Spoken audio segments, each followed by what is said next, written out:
اب میں بغیر کسی تمہید کے درخواست کروں گا عالی جناب مولانا محمد عابد صاحب قبلہ سے کہ وہ ممبر پہ آئیں اور آج کی اس ابتدائی مجلس سے خطاب فرمائیں۔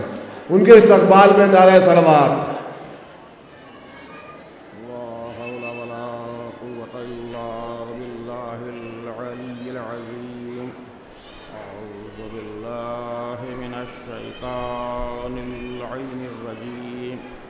بسم اللہ الرحمن الرحیم الحمد للہ رب العالمین الصلاة والسلام علی سید الانبیاء و اشرف المرسلین سیدنا و نبینا و حبیب قلوبنا وطبیب نفوسنا مولانا بالقاسم محمد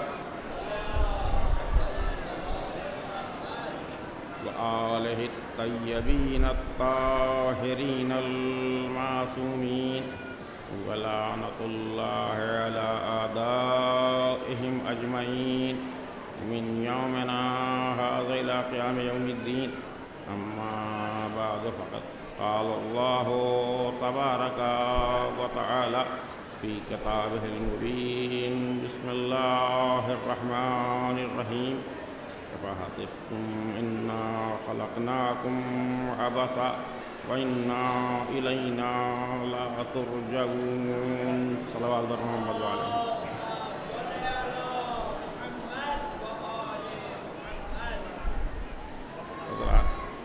طبیعت ناساز چل رہی ہے کافی دنوں سے، تو یہ تو نہیں کہہ سکتا کہ کتنی دیر رہوں گا، بس مولا جتنی دیر خدمت لیں گے اتنی دیر میں آپ کے سامنے حاضر ہوں۔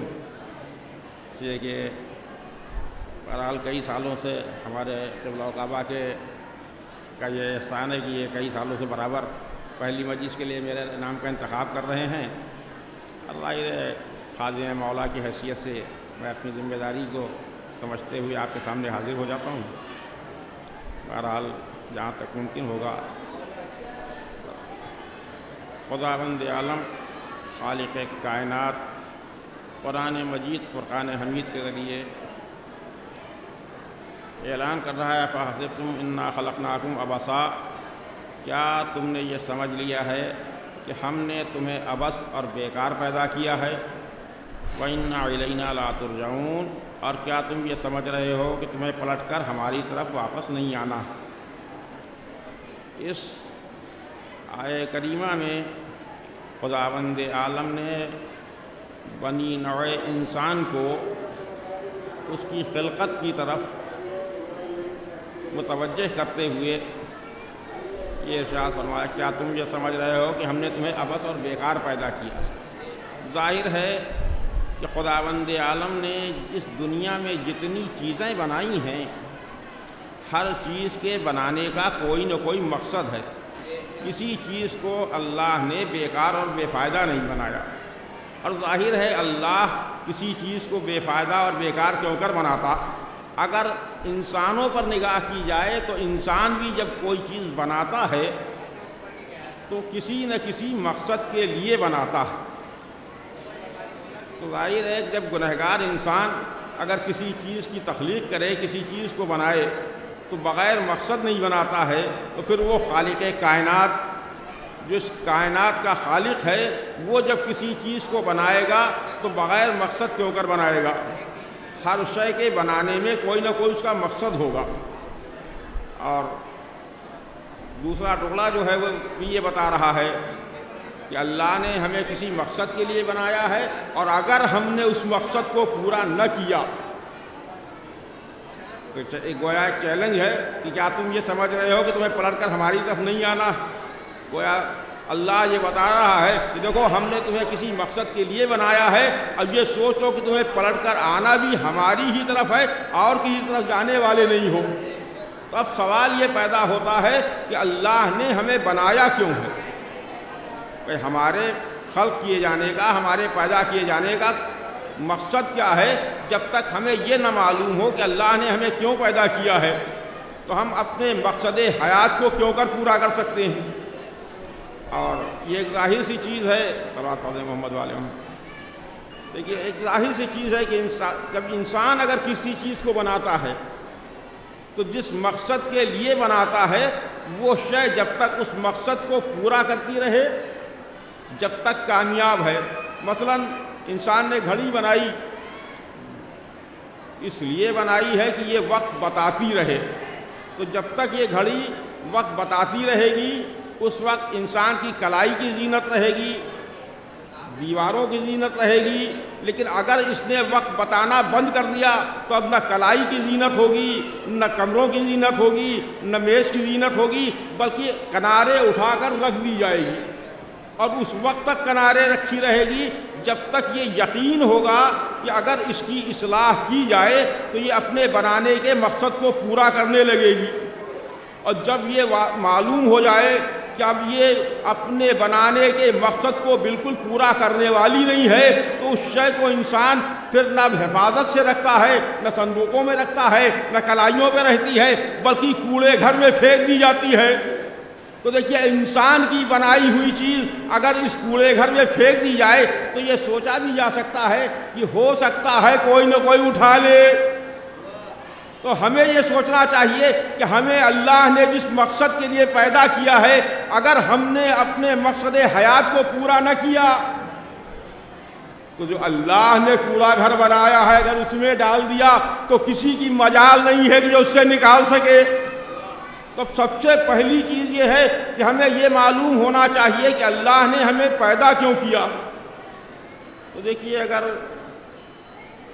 اس کی تلاش کے لیے کہ اللہ نے ہمیں کیوں پیدا کیا ہے ہم لوگوں سے پوچھنا شروع کر دیں تو آپ سے پوچھیں گے آپ کچھ بتائیں گے، آپ سے سوال کیا جائے گا تو آپ کچھ بتائیں گے، آپ سے سوال کیا جائے گا تو آپ کچھ بتائیں گے، ہر ایک اپنے اپنے اعتبار سے جواب دیتا رہے گا۔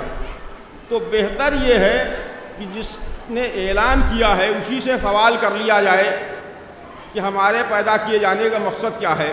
جب قرآن مجید یہ اعلان کر رہا ہے کہ ہم نے تمہیں عبث اور بیکار پیدا نہیں کیا ہے تو قرآن سے سوال کر لیا جائے کہ قرآن تو ہی بتا دے کہ ہمارے پیدا کیے جانے کا مقصد کیا ہے۔ تو قرآن آواز دیتا ہوا نظر آئے گا وَمَا خَلَقْتُ الْجِنَّ وَالْإِنسَ إِلَّا لِيَعْبُدُونَ، ہم نے نہیں پیدا کیا جنوں کو اور انسانوں کو مگر عبادت کے لیے۔ تو معلوم یہ ہوا کہ اب ہماری غرض خلقت عبادت ہے، تو جب ہماری غرض خلقت عبادت ہے تو ہمارے لیے اب لازمی یہ ہے کہ ہماری ہر سانس عبادت میں بسر ہونی چاہیے۔ لیکن اگر ایک سانس بھی عبادت سے ہٹی تو گویا ہم نے اپنے پیدا کیے جانے کے مقصد کو پورا نہیں کیا۔ تو بڑی مشکل یہ ہے کہ ہم اپنی زندگی کیوں کر گزاریں، اس لیے کہ ظاہری اعتبار سے عام ذہنوں میں جو عبادت کا مفہوم ہے وہ چند چیزوں میں سمٹا ہوا ہے، مثلا نماز، روزہ، حج، تلاوت قرآن، یہ کچھ چند چیزیں ایسی ہیں جنہیں ہم عبادت میں شمار کرتے ہیں۔ تو اب اگر اس اعتبار سے دیکھا جائے تو ہماری زندگی کا مختصر سا حصہ عبادت میں بسر ہو رہا ہے، باقی سارا کا سارا حصہ غیر عبادت، جبکہ چاہیے یہ کہ ہماری زندگی کا ایک ایک لمحہ، ایک ایک پل عبادت میں بسر ہونا چاہیے۔ تو بڑی مشکل یہ ہے کہ ہم کیوں کر اپنی زندگی کو گزاریں کہ ہماری ہر سانس عبادت بن جائے۔ اچھا جتنی عبادتیں ہیں ان میں ایک چیز اور بھی پائی جاتی ہے، نماز عبادت ہے اور اتنی اہم عبادت کہ جس کے لیے حضور سرور کائنات نے فرمایا ہے الصلاۃ عمود الدین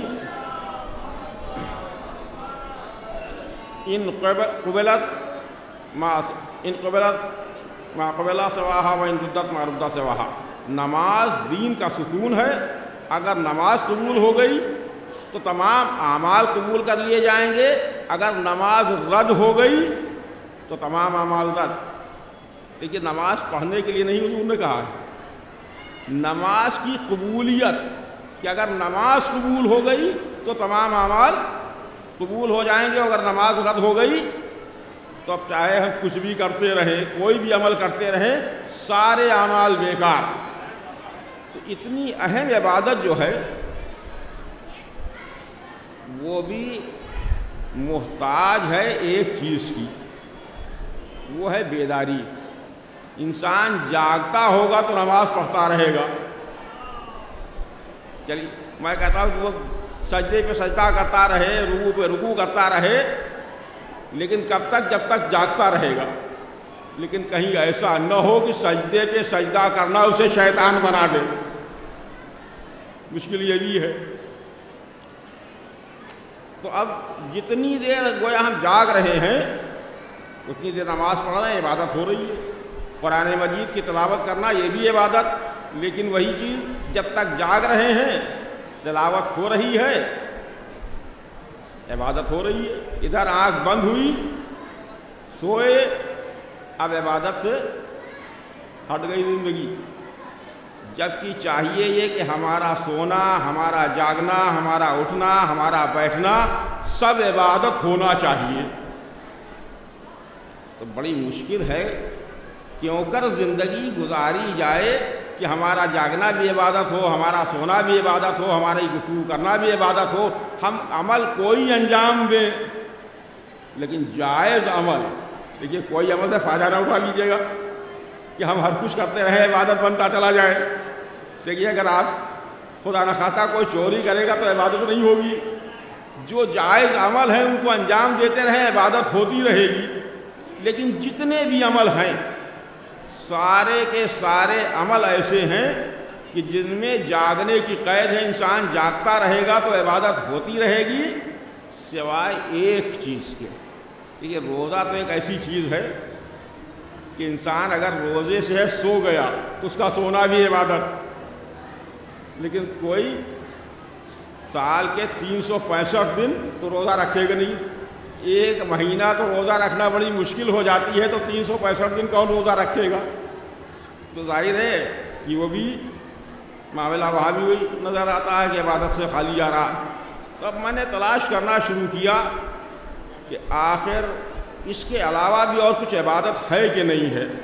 جیسے رزق حلال کمانا یہ بھی عبادت ہے، اپنے بچوں کی پرورش کرنا یہ بھی عبادت ہے، لیکن ساری کی ساری عبادتیں یہ ہیں کہ جس میں یہ ممکن ہی نہیں کہ ہر سانس ہماری عبادت بنتی چلی جائے۔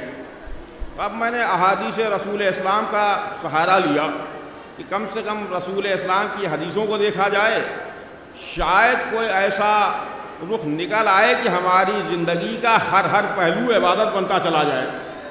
تو جب میں نے احادیث رسول اسلام کو دیکھنا شروع کیا تو سب سے پہلے ایک حدیث نظر آئی، ينظر إلى وجه علی ابن ابی طالب عبادہ۔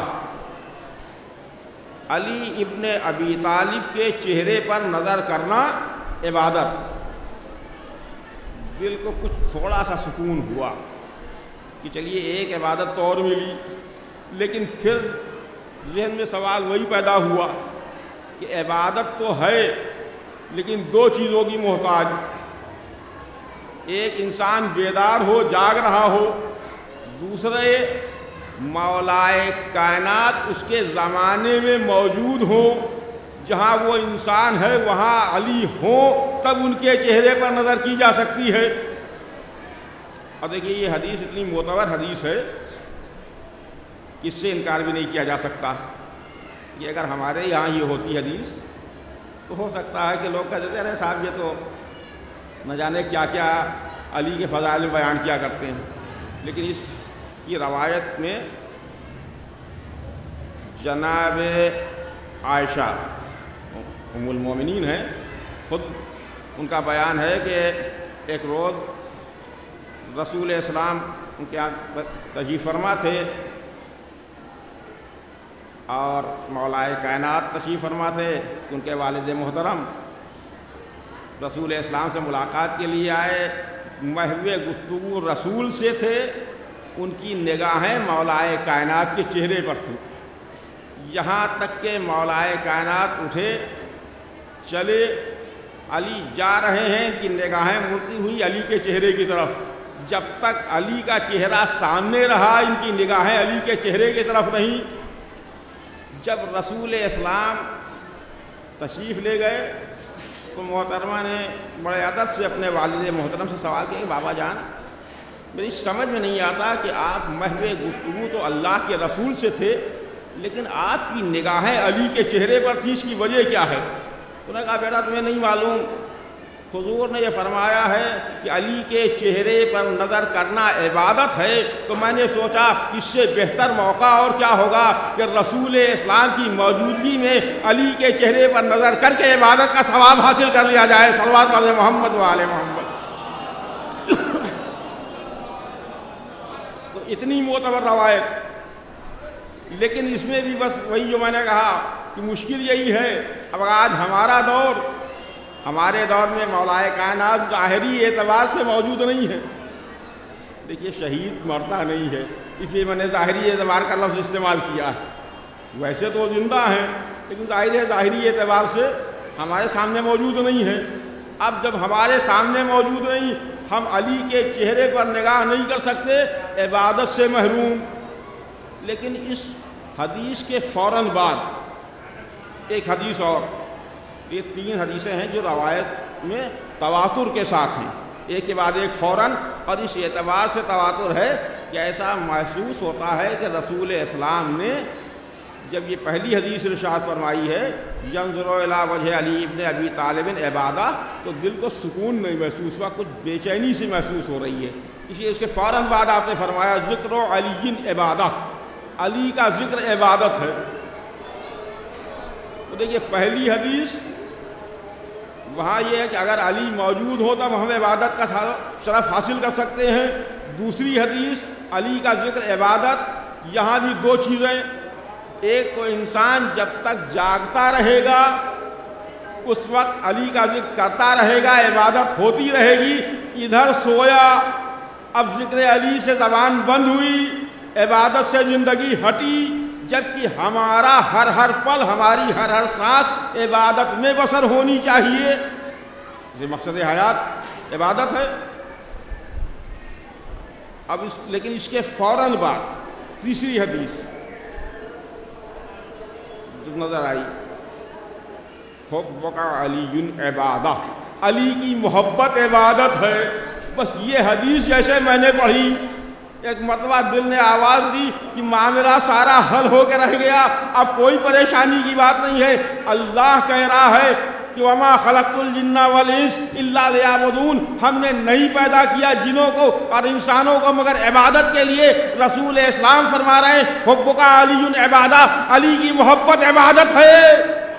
تو جملوں کو بدل کے اگر یہ کہا جائے تو بے جان ہوگا، وما خلقت الجن والانس الا لیعبدون، خداوند عالم یہ کہہ رہا ہے کہ دیکھو ہم نے نہیں پیدا کیا جنوں کو اور انسانوں کو مگر علی کی محبت کے لیے۔ صلوات پڑھیں محمد علی محمد۔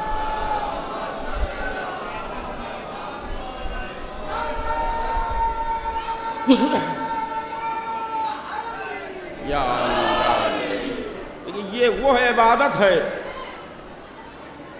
کہ آپ سو رہے ہیں تو عبادت، راستہ چل رہے ہیں تو عبادت ہو رہی ہے، کسی سے محو گفتگو ہے تو عبادت۔ اب آپ کا کوئی بھی فعل ہو، نماز پڑھیں گے تو عبادت، روزہ رکھیں گے تو عبادت، حج کریں گے تو عبادت۔ اب معلوم یہ ہوا کہ جتنی عبادتیں ہیں اگر محبت علی کے ساتھ ہیں تو عبادت ہوگی، اگر محبت علی نہیں ہے تو نماز نہیں، سجدے نہیں، بلکہ ٹکر بن کے رہ جائیں گے۔ آپ طواف خانہ کعبہ کریں گے، اگر محبت علی کے ساتھ ہے تو طواف خانہ کعبہ ہوگا، اگر محبت علی نہیں ہے تو طواف خانہ کعبہ نہیں، قسمت کے چکر بن کے رہ جائیں گے۔ صلوات پڑھیں محمد و آل محمد۔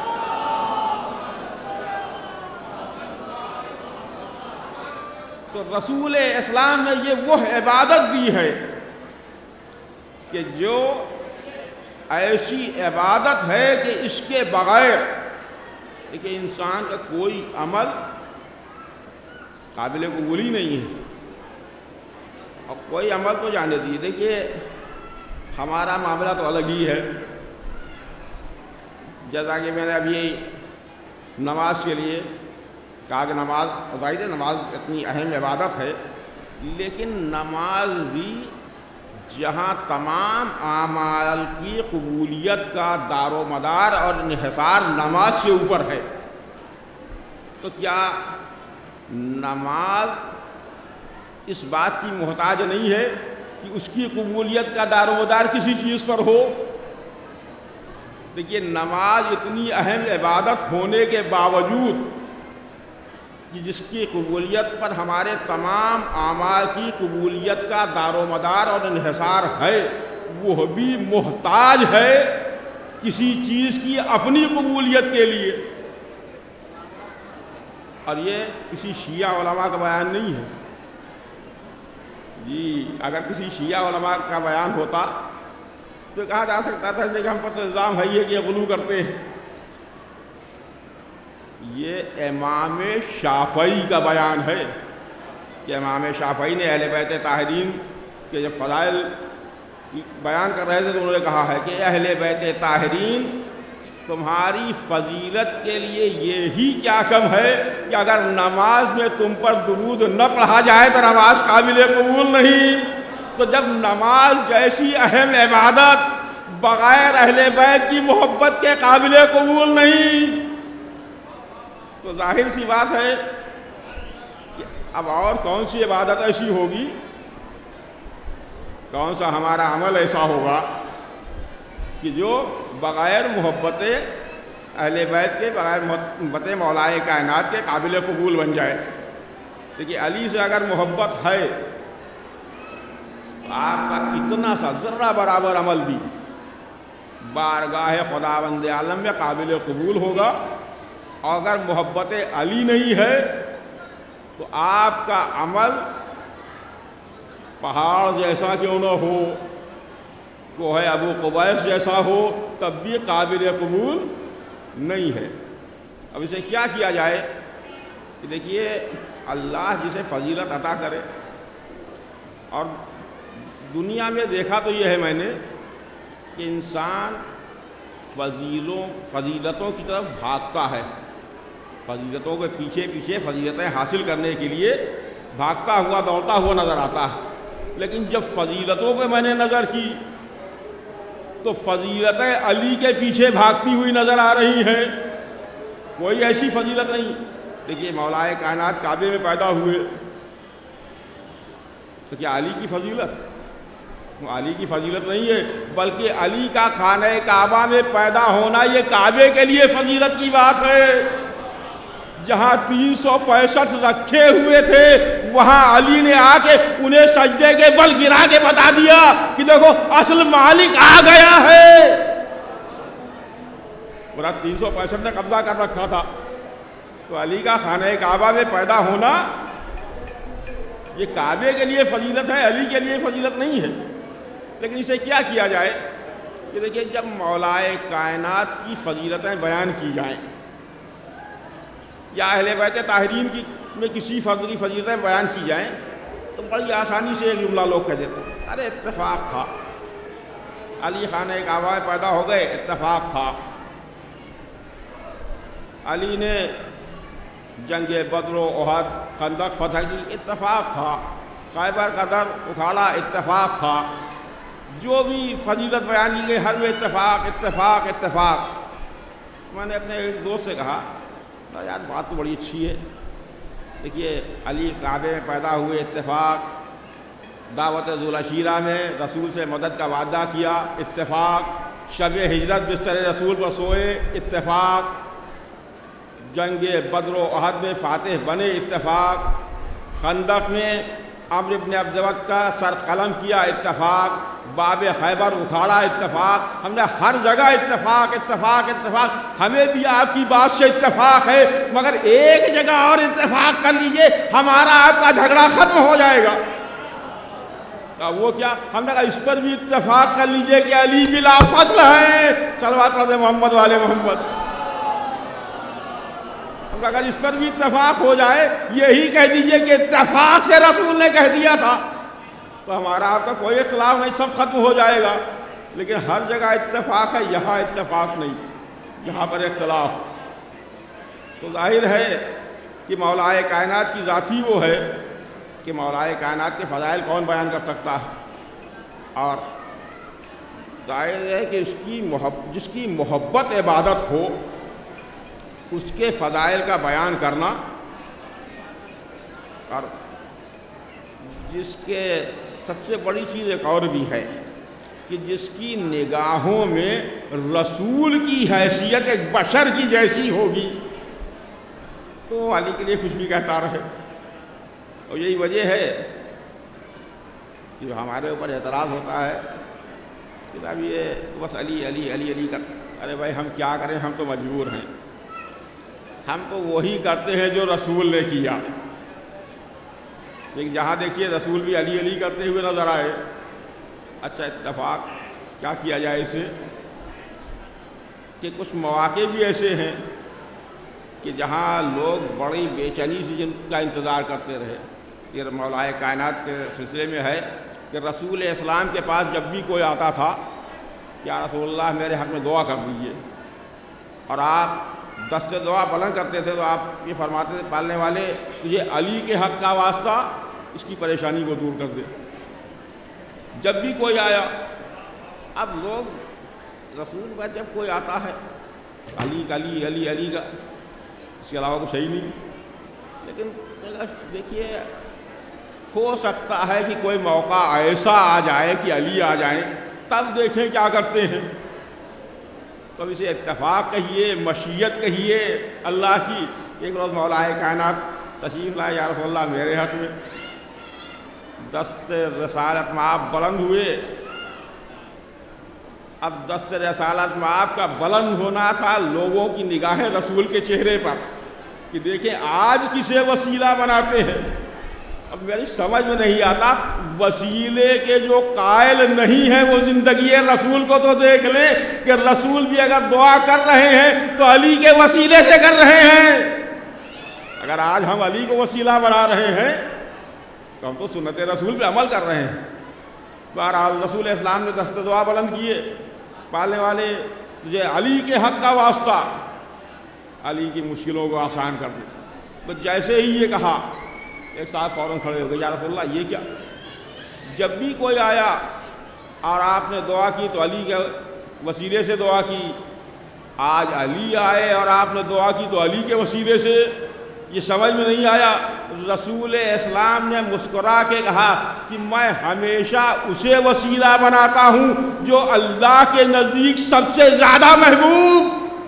دیکھیے حبیب خدا یہ کہہ رہا ہے کہ جو اللہ کی نگاہ میں سب سے زیادہ محبوب اسے وسیلہ بنا رہا ہوں۔ تو اگر آج ہم علی کو وسیلہ بنا رہے ہیں تو ہم اسے وسیلہ بنا رہے ہیں جسے رسول نے وسیلہ بنایا، ہم پر اعتراض کیوں؟ تو یہ مولائے کائنات کی ذات ہے کہ مولائے کائنات کبھی کسی نے نہیں دیکھا کہ کسی فضیلت کے لیے مولائے کائنات آگے بڑھ رہے ہو کہ فضیلت ہمیں مل جائے۔ فضیلتیں بے چین ہیں علی کے لیے، یا یہ کہا جائے کہ ہمارا گھر وہ ہے، ہم وہ ہیں کہ علی کی، ہم وہ ہیں کہ ہم فضیلتوں کے پیچھے دوڑتے ہیں فضیلت حاصل کرنے کے لیے۔ یہ ابو طالب کا گھرانہ ہے کہ فضیلتیں جس کا طواف کر رہی ہیں۔ دیکھیے بہت بڑا فرق ہے۔ جناب ابو طالب کی ذات مبارکہ وہ ذات ہے کہ جس کی بلندی کو ہمارا ذہن چھو ہی نہیں سکتا، لیکن کیا کیا جائے کہ وہ علی کے باپ ہیں، بس مشکل یہ پڑ رہی ہے۔ اگر علی کے باپ نہ ہوتے تو کوئی پریشانی نہیں تھی، سب سے بڑی پریشانی یہی ہے کہ علی کے باپ ہیں۔ تو بہرحال رسول اسلام نے ہمیں وہ عبادت دی ہے کہ اگر یہ عبادت ہمارے پاس ہے تو ہمارا ہر عمل قابل قبول ہوگا، اور ہماری زندگی کا ایک ایک لمحہ، ہماری ایک ایک سانس عبادت میں بسر ہوتی رہے گی۔ اگر علی سے محبت نہیں ہے تو نہ نماز قابل قبول، نہ روزہ قابل قبول، نہ حج قابل قبول، نہ زکوٰۃ قابل قبول، نہ یتیم پروری قابل قبول، کچھ بھی نہیں۔ اور اگر علی سے محبت ہے تو 2 رکعت بھی نماز قابل قبول بن جائے گی۔ اس لیے کہ صرف نماز کرنے سے کام چلنے والا نہیں ہے۔ دیکھیے سجدے کیجئے، نماز پڑھیے، ظاہر لازمی ہے نماز پڑھنا، اللہ کو لائق عبادت سمجھ کے پڑھیے۔ دیکھیے اب کیا کیا جائے، دیکھیے مصیبت یہ ہے میرے لیے کہ زبان سے بات آتی تو روکتا نہیں۔ ہمارے یہاں بھی بعض لوگ نماز کو بھی عبادت نہیں بلکہ عادت کے طور پر پڑھتے ہیں۔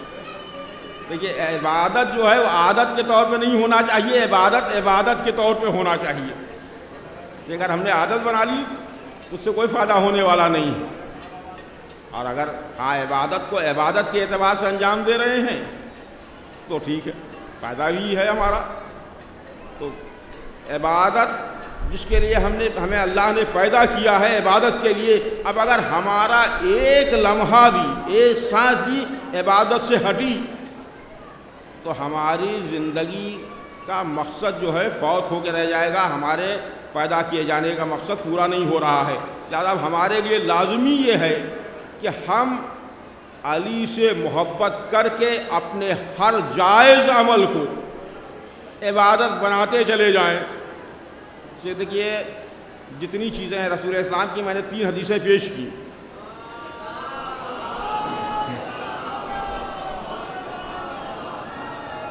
لیکن تینوں حدیثوں کو اگر دیکھا جائے تو جیسا کہ میں نے ابھی کہا کہ پہلی حدیث چہرہ مولا کائنات پر نگاہ کرنا، جب تک علی سامنے ہیں نگاہ کر سکتے۔ دوسرا ذکر علی نے عبادہ، اس میں بھی ہم علی کا ذکر کرتے تو ہیں، لیکن آج وہ دور ہے کہ ہم آزادی کے ساتھ علی کا ذکر کر رہے ہیں۔ لیکن اگر کوئی دور ایسا آ جائے کہ ذکر علی کرنے پر زبانیں کاٹی جانے لگیں، لوگ عبادت نہ کر سکیں، ظاہر محروم رہ جائیں گے۔ لیکن رسول اسلام نے یہ تیسری محبت دی، محبت مولا کائنات کو عبادت قرار دے کے بتا دیا کہ دیکھو اور ساری عبادتوں پر پابندی لگ سکتی ہے، لیکن یہ محبت ایسی ہے جس پر کوئی پابندی نہیں لگ سکتی۔ دوسرے ایک چیز اور بھی ہے کہ نماز، روزہ، حج، جتنی بھی عبادتیں ہیں، اس میں ایک قید اور بھی ہے۔ 15 سال کا ہو جائے تو نماز واجب، روزہ واجب، حج 15 سال کا ہو جائے اس کے بعد واجب ہے، لیکن شرطیں ہیں، مستطیع ہو، یعنی اتنی حیثیت رکھتا ہو کہ خانہ کعبہ تک جائے اور واپس آنے کا خرچ ہو، اہل و عیال کو اگر چھوڑ کے جا رہا ہے تو ان کے خرچ کا انتظام کر کے جائے، تب حج کو جائے، تب وہ واجب ہوگا۔ نماز سب سے اہم عبادت، لیکن اگر اپنے وطن میں ہے تو پوری، سفر میں ہے تو قصر۔ اچھا اب اسے کیا جائے، یہی نہیں بلکہ ایک علت اور بھی ہے کہ نماز کہیں پر واجب ہے، کہیں مستحب ہے، کہیں حرام ہے۔ دیکھیے جملہ تو میں نے کہہ دیا، آپ نے سن لیا، لیکن ہو سکتا ہے ذہنوں میں ایک بات پیدا ہو، یہ پاگل مولوی کہاں سے آگے جو نماز کو حرام قرار دے رہا۔ یہ مولانا تشریف فرما ہے تو نہیں، میں واضح بھی کر رہا ہوں جو میں نے کہا ہے۔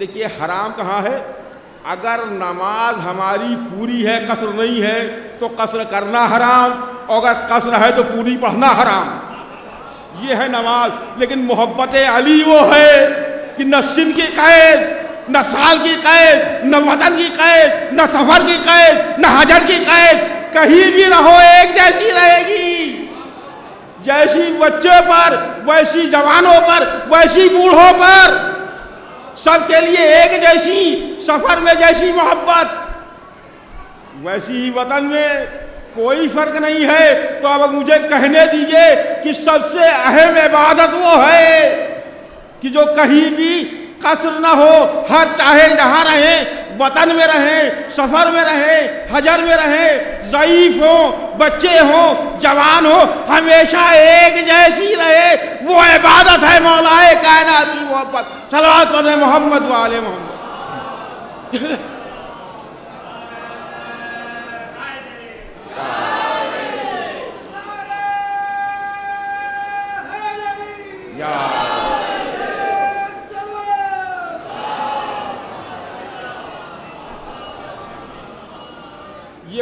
عبادت ہے کہ جس میں نہ سن و سال کی قید ہے، نہ سفر کی قید ہے، نہ وطن کی کوئی قید نہیں ہے، سب کے لیے ایک جیسی.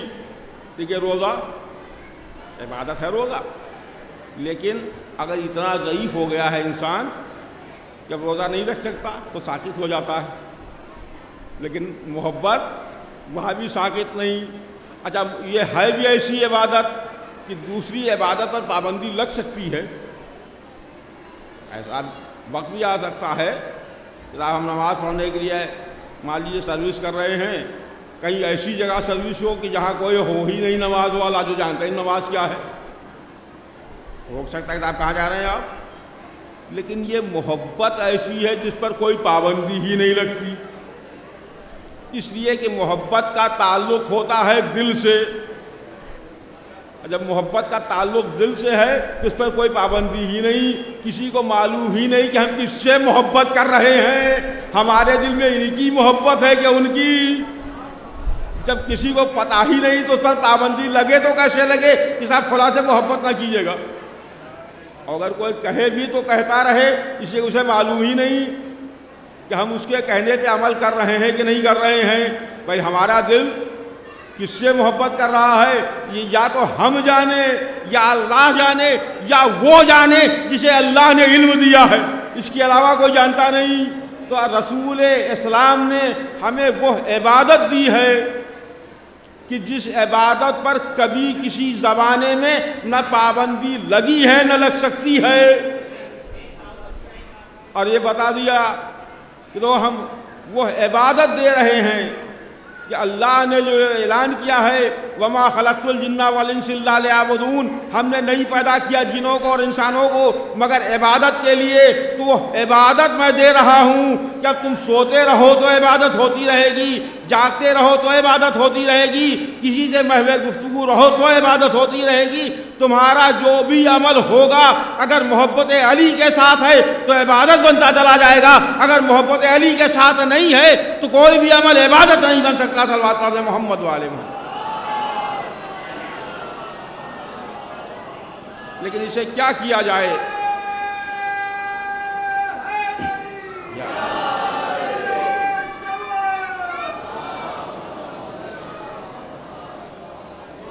لیکن اسے کیا کیا جائے کہ جو ذوات مقدسہ ایسی تھیں کہ جن کی محبت عبادت ہے، بعد رسول اسلام زمانے والوں نے ان کی قدر نہ کی. لیکن یہ وہ زمانہ ہے کہ نواسۂ رسول اپنا عزیز وطن چھوڑ کے امام مظلوم سفر میں. تاریخ شاہد ہے کہ جس وقت امام مدینے سے چلے ہیں، کیونکہ جب آپ وطن سے چلتے ہیں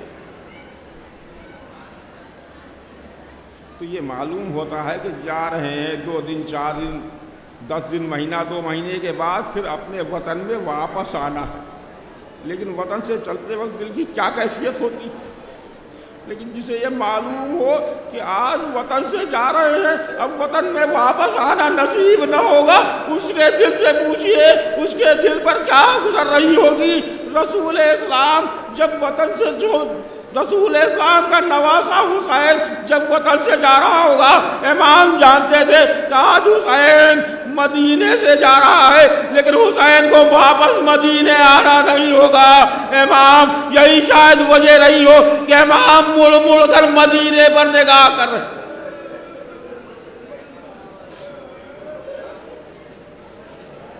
امام نے وطن کو چھوڑا، مدینے سے سفر غربت اختیار کیا. اب یہ امام کا قافلہ تھوڑی دور چلا تھا کہ کسی نے آواز دی، مولا ذرا ٹھہر جائیے، آپ کی بیٹی فاطمہ صغرا.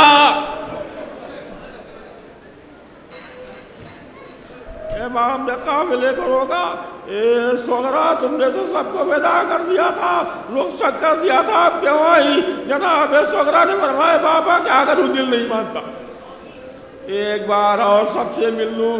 جناب فاطمہ صغرا سب سے مل رہی ہیں، ایک ایک بیوی سے ملتی رہیں، ودا کیا، جناب رباب کے قریب آئیں، جناب علی اصغر کو آغوش میں لیا، پیار کرنا شروع کیا۔ جب تھوڑی دیر گزری رباب نے کہا اے زغرا علی اصغر کو مجھے دے دو، طویل سفر ہے، بڑی دیر ہو رہی ہے۔ جناب زغرا نے کہا مادر گرامی خدا حافظ، آپ جائیے، میں علی اصغر کو نہ دوں گی، میں علی اصغر کو رکھ لوں گی۔ جناب رباب نے فرمایا اے زغرا اتنا کم سن بچہ بغیر ماں کے کیوں کر رہ سکتا ہے؟ اس کے بعد جناب زغرا نے ایک شرط لگائی تھی، اچھا میں خود سے تو علی اصغر کو نہ دوں گی، اگر علی اصغر خود سے آ جائے تو لے لیجئے۔ رباب آگے بڑھی، علی اصغر نے منہ پھیر لیا، جناب زینب آگے بڑھی، علی اصغر نے منہ پھیر لیا، ایک ایک بیوی آگے بڑھتی رہی۔ جناب علی اصغر کسی کے آغوش میں نہ آئے۔ ایک مرتبہ جناب زینب نے آواز دی بھیا غضب ہو گیا، علی اصغر فاطمہ زغرا کی آغوش کو نہیں چھوڑ رہے ہیں۔ امام قریب آئے، نہ جانے علی اصغر کے کانوں میں جھک کر کیا کہا۔ علی اصغر نے ایک مرتبہ جناب فاطمہ زغرا کو حسرت بھری نگاہوں سے دیکھا، مکر باپ کی آغوش میں آ گئے۔ میرا دل کہتا ہے کہ شاید امام نے کہا ہو اے بیٹا علی اصغر، ارے کیا کربلا نہ چلو گے؟ اے میرے لال کیا میری بے گناہی کا ثبوت نہ دو گے؟ علی اصغر مکر فاطمہ زغرا کی آغوش سے امام کی آغوش میں آئے، اور شاید زبان بے زبانی کہہ رہے ہو اے بہن خدا حافظ، اب علی اصغر واپس نہ آئے۔